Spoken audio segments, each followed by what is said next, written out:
Yes. What's up, Shareza? Hey girl, what's up? Hey, girl. So, hello, femmes, and welcome back to Femininity by Rachel V. I am your host, Rachel V, and tonight I have a very special, fine guest. Her name is Shareza J. Wilkerson. Hi, Shareza. Hey, what's up, fam? How are you? I am good. How are you? I'm great. You look great. You look great too. I love your nails. I love so your much. fit. This green looks amazing on you. Thank you. Try to do my money green. You know? Money green. Yes, that's going to be the theme tonight. Money real. green, money green. Let's get it. So, Shareza, please tell the femmes who you are and, everything about you. Just dive in. Who are you? Well, I am Shareza J. Wilkerson. I am a wife, a mother, a author, serial entrepreneur, life coach, sister, friend, homegirl, just a chick living her life limitless, not giving a damn about what anybody says, but just living and trying to bring out the best in everybody, including myself. So, tell us about your road to success. Everything. We want to know the highs, the lows. Tell the femmes. I'm glad you asked about the lows because far too often we want to talk about the highs and people see us today and just think we got our shit all figured out when we really still trying to figure it out. Right. So, it wasn't easy. I was a teen mom. I grew up in the inner city. I grew up in a definitely predominantly black neighborhood, urban neighborhood. Had my girls young, had 2 daughters by the age of 19. Oh, wow. Yeah, people counted me out. I'd say that the church folk, family, friends told me I wasn't going to be nothing, told me I'd be on welfare, and I just wouldn't make it. And trust me, it was tough. It was tough. But I still went to school, still finished college, and said I'm going to, make something out myself. And, a lot of people say, well, why did you decide to take the road less traveled? I'm like, well, truth is, I like nice shit. Absolutely. I like nice shit and I like to buy it myself. Right. You know what I mean? So I'm going to work for it. So it was definitely hard, but I was able to finish school. I was literally working 9 to 5, getting up, taking my daughters to daycare, going to work 9 to 5, going to school, picking them up from daycare, taking them to my mom's, going to school from 6 to 10. And I did that for like 5 years, just working, and going to school.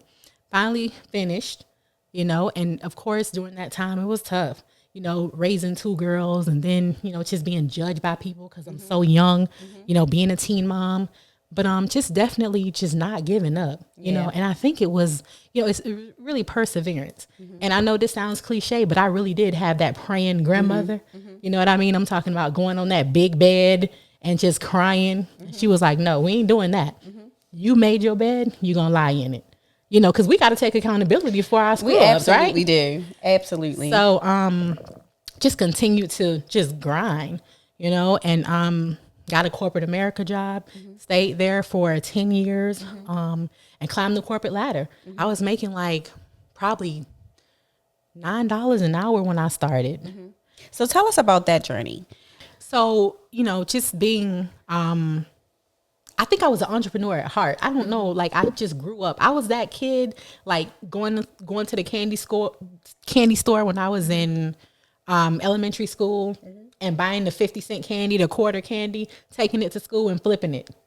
Yes. I was flipping the candy, okay? Yes. Like you getting these now laters, they was 15 cents, I'm selling them for 50 cents because it's high in demand, right? So I can't tell you where that drive came from, but I knew it was something that was instilled in me. And I always like to say that's one of God's, great talents that he gave me to kind of hustle and be that entrepreneur because I was that kid selling the candy, the chips, the candy, the Lily Dillies, whatever it was. I loved it. So I think I was selling a little thing or two when I was young too. I don't know where it came from. It was just like, I always wanted to have like money, like my own money. I watched my mom. She worked really hard. And I, of course, had a baby young, 19, same as you. And I just never not wanted to have money. I needed to have my own money.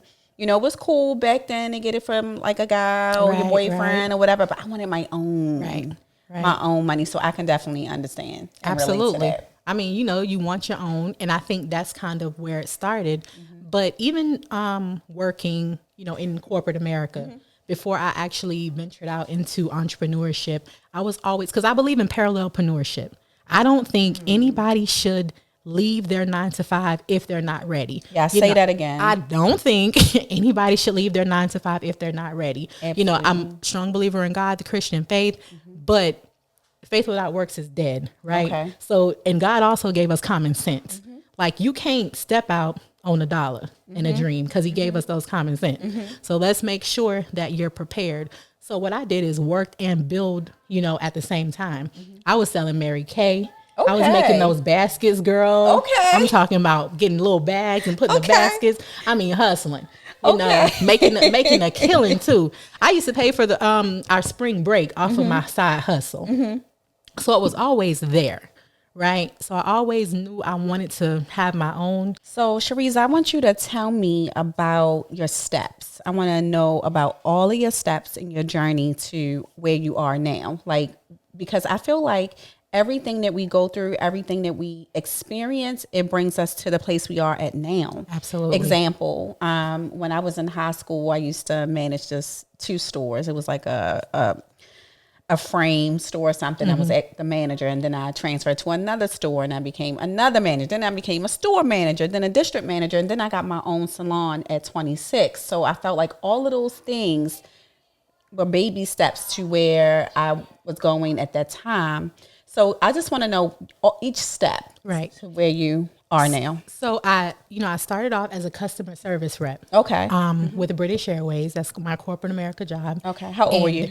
I was 19. Okay. I was 19. I actually went into labor with my second daughter working because I was like, I'm not going to, you know, miss this money. So they literally had to roll me out in the chair to the paramedics. Really? And to have my baby. But I started there, but I left as an ops manager. So I climbed that ladder. I climbed the ladder.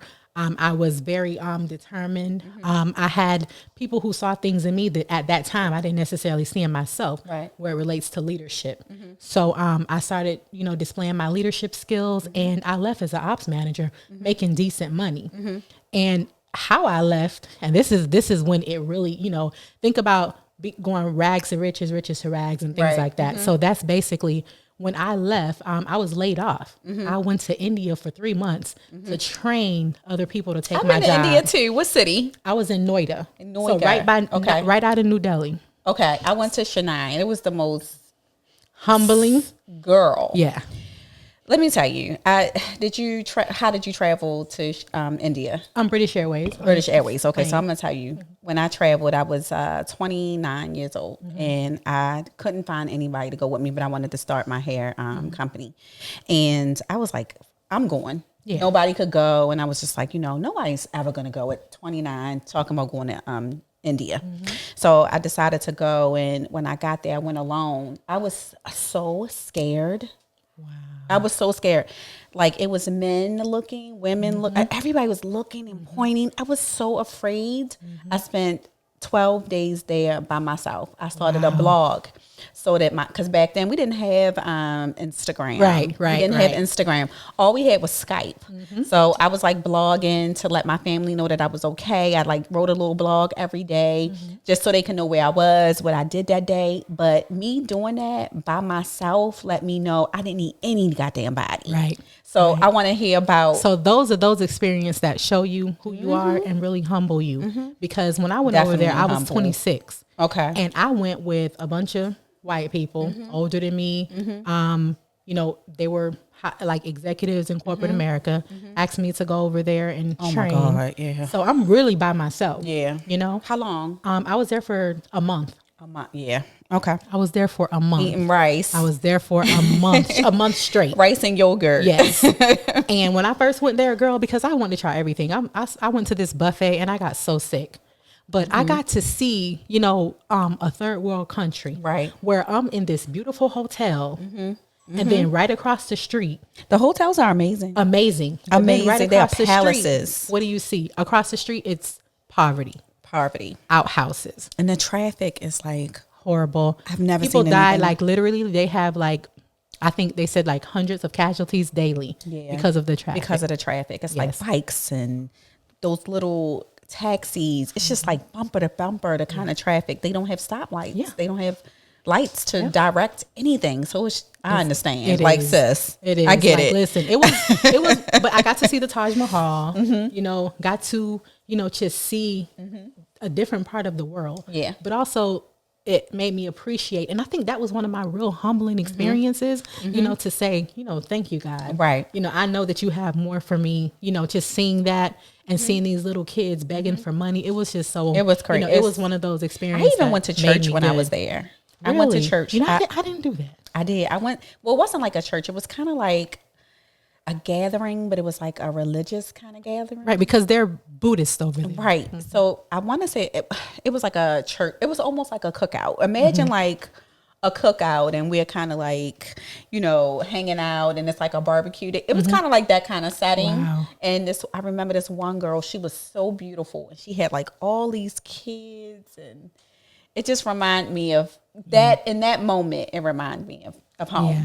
Did you see the elephants crossing the street? I and did. the cows, the royalty? I did. I mean, it was an experience. It was a lot. So let's get back to what we were. So I was able to go there, but then, you know, I got laid off. They gave me an okay severance package. Okay. You know, it was okay.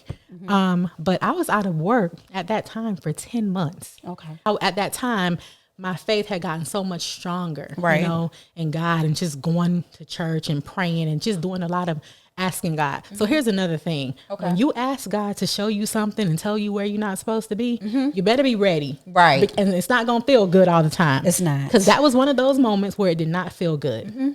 That's right. So it's one of them Won't he things do where it? it's like, he'll do it. Won't he do Won't it? he will? Won't So- he do it? Look, I was just so like, you know what, God, I can't even doubt you. Right. So, you know, the rest of my journey, I'm finding myself. I wrote my first book in 2014. Okay. And that's called Sister D Program, Okay. Your Guide to Growth, Freedom, and Redefining Let the Yourself. films know where they can pick that up. You can pick that up on my website at SharezaJWilkerson.org. Okay. And that's Sister D Program, Your Guide to Growth, Freedom, and Redefining Yourself. Yes, I love So, it. honey, I wrote my first book. Now, my Okay. grandma had passed in 2010. Okay. And that was a big blow for me. Okay. But I'm writing my book, got it published, got it out. And that's really the road to entrepreneurship. I did not know that my pain was going to be my purpose. And that's a lot of things that we don't want to talk about. We don't want to talk about the pain and how we got there. We want people to see us right now, how we are, looking Right. all good, having everything Right. together. And it was pain. It was struggle. So, you know, I wrote the book and I talked about, you know, my experiences. I talked about being in an abusive home when I was a kid, when I was a young girl. Okay. I talked about watching my mom literally get beat with a hammer, watching my mom get beat, watching, you know, my stepdad, you know, physically and mentally abuse my mom. Right. And that part of my life, I blocked out. Okay. So I literally had to do some soul searching and find out why I was so angry. Right. Because I went through this stage where I was very angry. And a dude could not tell me to shut up, be quiet, because I wouldn't lose it. It was lost. It was lost. I'm going off because I felt disrespected. Right. And that's something I had to work on because it was a strength, but it was also a weakness. Okay. So we have to, you know, recognize that, you know, our strengths can be our weaknesses as well. So it was good because I ain't take no bullshit. Right. But at the same time, it hurt, you know, in relationships. So I knew I had to kind of find myself and say, why are you so angry? Okay, so that's what prompted That's writing what the book. prompted writing the book. Okay, so after the book, then After the book, I got my first speaking engagement. Okay. Because the book was like so powerful to people. It sounds like it. I can't I wait got to my get one. first paid speaking engagement. And I'm like, oh, okay. That's what's up. I'm like, This oh, is- so all this I was did was tell given. my story. Right. You know, I'm just telling y'all what I went through and how I literally had to take off the contacts, take off the weave and the makeup for like 2 years to really say, I love who I am. Right. You know, I went through this whole journey of saying, I need to fall in love with me all over again. Okay. Right. So I got my first paid speaking engagement, and then somebody else asked me to speak, and somebody else, and I'm just like, oh, this is cool.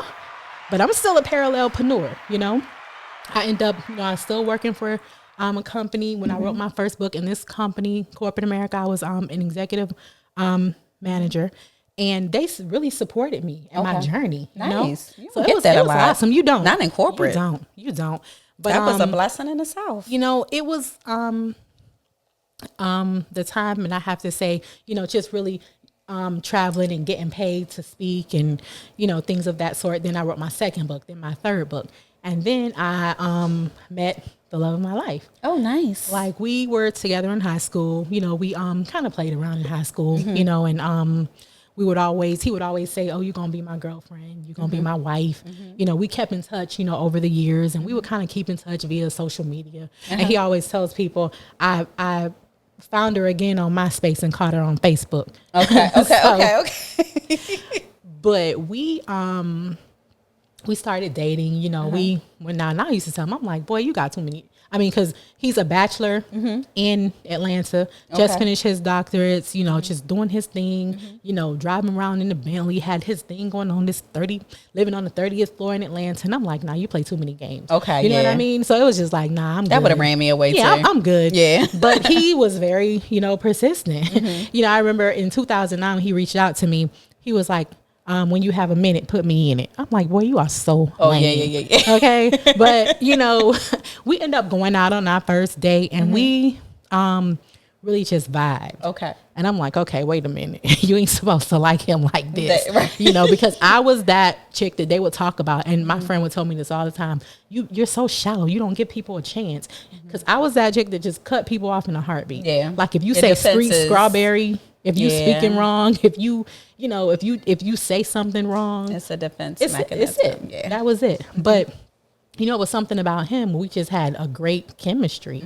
And, he had the ladies after him, had baby mamas. And I'm just like, nah, I ain't supposed to be with you. Right. I can't be telling me this. And, we really just connected in every aspect. So, he was so ambitious. And I think that's kind of what connected us. And he has a great heart. Okay. So it was one of those things, like, he has a good heart. He's very ambitious. And, the challenge of him, trying to get with me and be with me. But I was kind of pushing him off. But truth is, like, when we first went out on that first date, I was like, oh, wait a minute. I ain't supposed to feel this way. Because I really tried to pull away from him. Okay. But for whatever reason, obviously we know why today. Right. But, that's now my husband. And, we are, like, literally to this day, we're like great friends. And that's when I wrote love Dear that. Future That Husband. is so magical. And I wrote Dear Future Husband, another book behind that journey. Okay, so met the love of your life, moving forward. We got to the marriage. Is it anything else in between there you want to kind of touch on? Girl, child, we could talk about the crazy ass baby mamas. We could talk we about. don't want to talk about them. We can talk about them. No highlight. Yeah, we got so much. But no, in between that, this is us starting the entrepreneurship journey. Okay, yeah. He had his dream. Know about all of that. He had his dream, and at that time, it was a non-surgical center because he decided to move to Florida. Okay, I know that you run a multitude of businesses that are doing beyond well. I want to know more about the surgical center and the challenges that come along with having a center. So we have the surgical center, which is the Best You Now Cosmetic Surgery Center, and Lounge 360 Spa and Wellness, which is our wellness center. Please tell the films where it is and so we all are of located, that stuff, please. Yes, Femmes, we are located. So come get your body done. Right. We are located in Plantation, Florida, 4101 South Hospital Drive. Okay. And our Instagram is Best You Now. That's the letter U, bestyounow.official. Because we are official. I love it. So in the industry, you don't see many Black owned and operated cosmetic surgery centers. Okay. Right. The biggest challenge is honestly being an African American owned surgery center where we're not dominant in this field, in this industry. Okay. And the challenges have been, other ethnicities trying to take us down per se, coming sabotage. for us. Yeah, sabotage our business, take our surgeons, employees.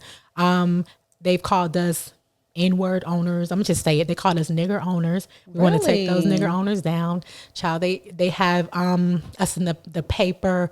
So here's another challenge. So the finance companies, and this is something I'm so glad I have this opportunity to put this out there. Let's talk about it. Because we have finance companies that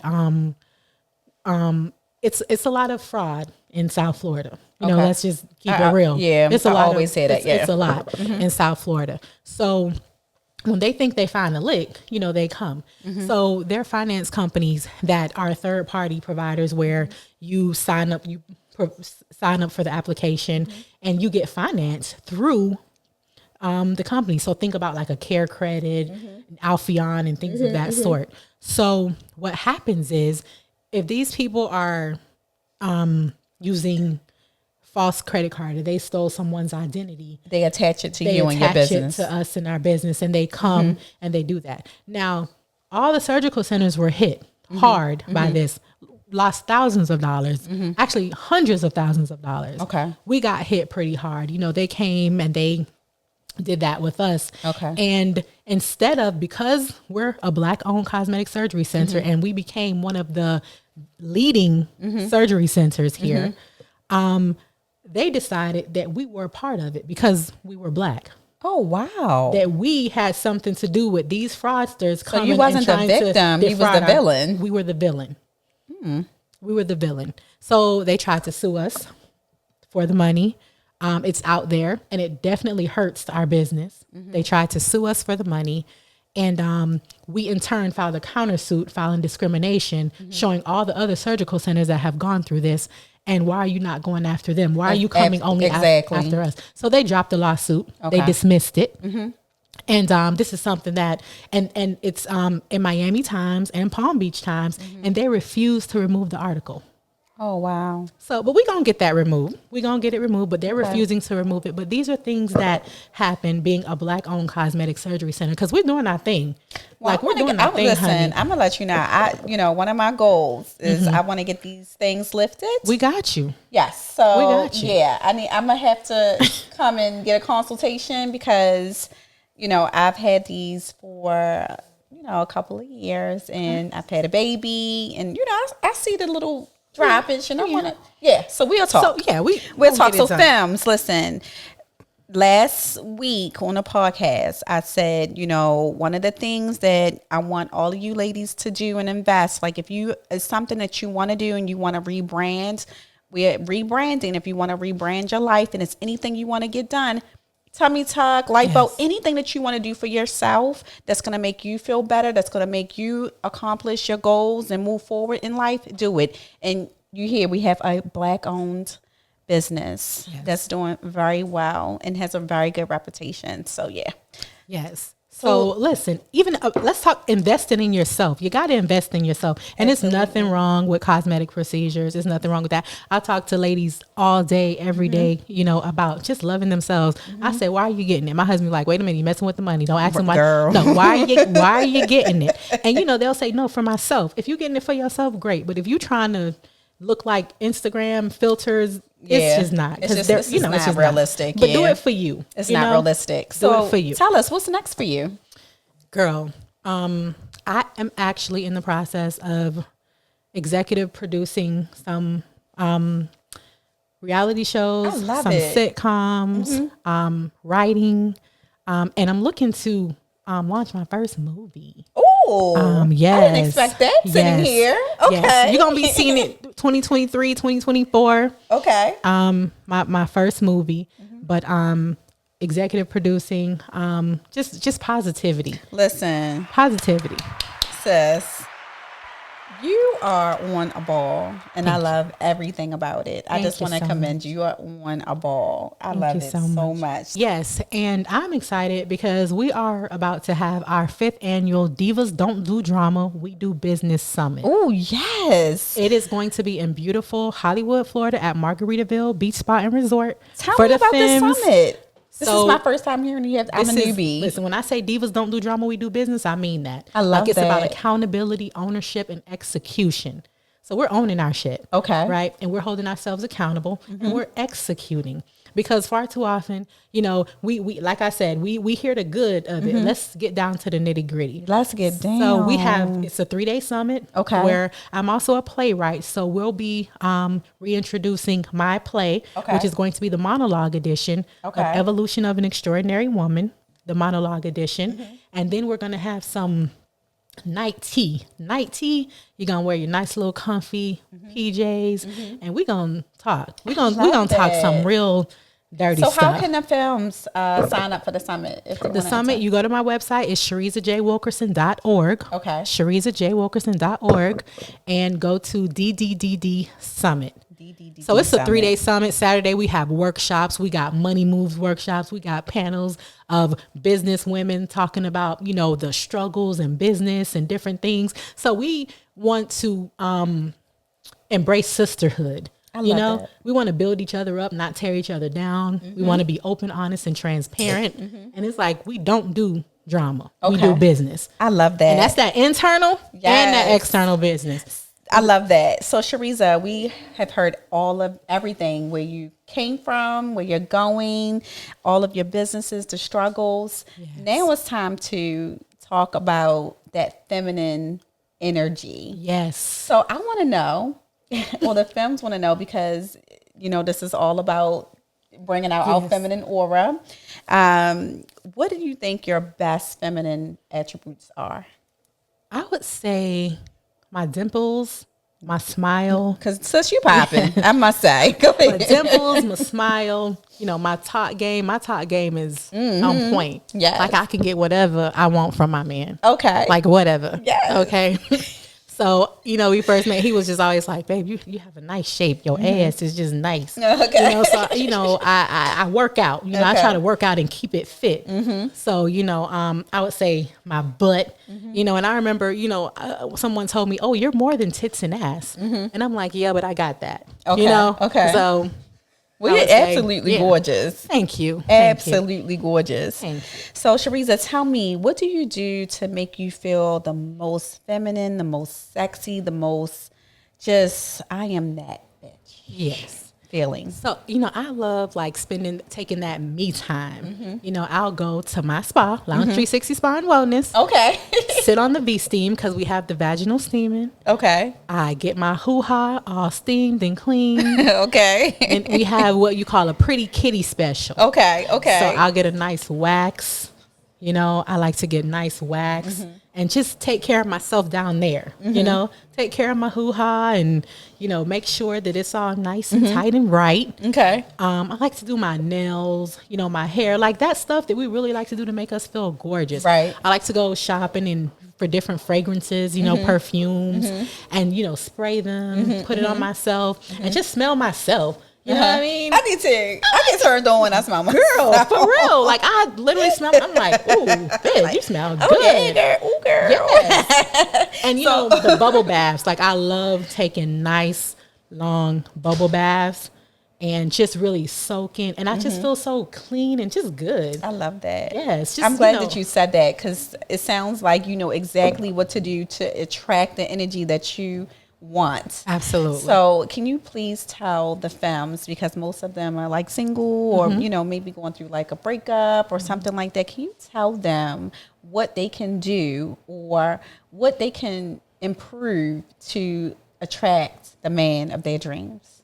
So I actually have a book called Dear Future Husband, 7 Keys to Loving Yourself Before Loving Him. Okay. So you got to love yourself, you know, and you do whatever you got to do for yourself. But I always say, what are you bringing to the table? Be accomplished within your own right. Exactly. Be confident. Exactly. You know, and we get it mixed up, confident and cocky. You got to know that you are that bad bitch and you're the catch.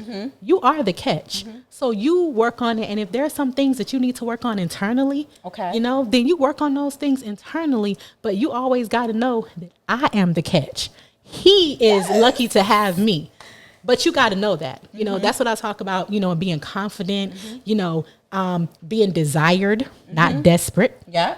That's one of the keys in the book. You got to be desired. Like, I need you to see me and want me. Right. So what are you doing to make yourself be wanted, Right. right? So the things that we just talked about, it's okay to go and have a whole, I have a title called Table for One, Please. Okay. I used to go and sit in a bar or go to like Benihana's, a nice restaurant, and sit at the bar and have a drink by my damn self. Right. Table for one, please. Right. And it's okay, because let me tell you something. Believe it or not, ladies, that exudes so much confidence. When a man sees that, they're like, damn, she is so secure within who she is. You know, so I gotta bring my A game because of who she is. I gotta be that person. Right. So yes, be confident and accomplish in your own rights. Don't want that 6 figures. And you know, what are you bringing to the table? What are you bringing? Even to if you the got table? potential, bring that damn potential. But don't just think just because you got a nice ass and nice tits that he just gonna want you. Because truthfully, let's be honest, dudes see us, they want to screw, and sometimes they leave. Yeah. So what more are you willing to give? Right. What do you have to offer? What do you have to offer? What are you bringing What to do the you have table? to offer? Right. Well, sis, it sounds like you have plenty to offer. Girl, I try. It sounds like you have plenty to offer. So listen, I just want to know. This is going to be a little on a personal side. Okay. What is the most adventurous, maybe even the word freakiest thing you have displayed or done in the bedroom? Freakiest. I said bedroom. Yes, ladies, I said bedroom. So I think pleasing my man is very important. Okay. You know, just pleasing him. And it's kind of like whatever he, you know, may want, you know, I do. So the crazy, I'm gonna say freakiest / craziest. Listen, I gotta put my song on freak. Yeah, put the song on. Before you let me do that. Because I don't know. He's about to get hot up in here. Yeah, you're gonna need this energy. Hold on one Listen, second. when you got the man, you gotta keep him. You gotta keep him, y'all. When you got him, you gotta keep him. You know, my never daughters may be lied. listening, but they gotta know how to keep their damn man too. Okay? The kid said I'm leaving. I'm getting up out of here. I don't want to hear all of this. Let me get on up out of here first. Yes, I gotta go. Let me find the song and then you can go into it because it gotta be on. All right, so we got the perfect song for you to tell this business, TSS. Okay, so step into my bedroom. Guys, listen, this is what I want you to Just give. listen. When you tell this story, I Yeah. want you to get your voice I feel on. I want you to act like we ain't even here and tell us the story of what romance looks like Yeah. for you. So romance for me is really running bubble bath, taking a nice bubble bath together. You know, starting from head to toe, going under the water and doing some things. I don't know. You got to get your hair wet sometime, ladies. Get you a bath wig. I call it a bath wig. Go under the water. Give them some nice head. Okay. Ain't nothing like some wet head. Because you know, men, they love the wetness of it. So imagine being in the tub and doing something like that. You getting out the shower, getting out the tub together, and then you tell him what you want. Don't be afraid to talk to your man in the bedroom and tell him exactly what you want and how you like it. The problem is we're so quiet and we don't say what we want, but we have the right to be pleasured too. So, you know, we pleasure one another in whatever way and however he wants it that night. Whatever, if he wants to see the stripper, he'll see the stripper. If he wants to see the schoolgirl, if you want to see that boss that's in the office, that's who he gonna see. So I'll ask him, who you want to see, Shareza, or Shay Shay? Oh yeah. who you bugging tonight? And he'll tell me, depends on how he feel. But you know, we just get down and dirty, and whatever he wants, he gets, and whatever I want, he gives. You got to be able to please one another and be okay with wanting what you want.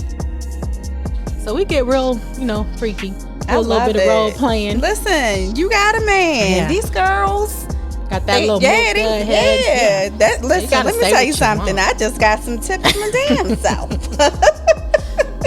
But it's all about saying what you want and how you want it. So, on that note, tell us, how far would you go to please your mate? I mean, whatever he wants. I mean, I'll go far. And I would say, you know, you gotta be okay with it, of course. But you know, there hasn't been anything that he's asked that I haven't done. Okay. So we like to play a lot. You know, you do a lot. I think I was telling another sister, like, there are no limits, you know. I'm a married woman. I can do what the hell I want to do and how I want to do it. So it's no limits. It's no limits. Listen, we live in the limitless life, y'all. No limits. that was so good. I love that. I felt like I was like this. I'm telling you, it's the song. It's the song. The song carries you like this. I need that intro. You need that intro, right? Like, baby, come here. Let me talk to you for that a song second. make you be like, for real.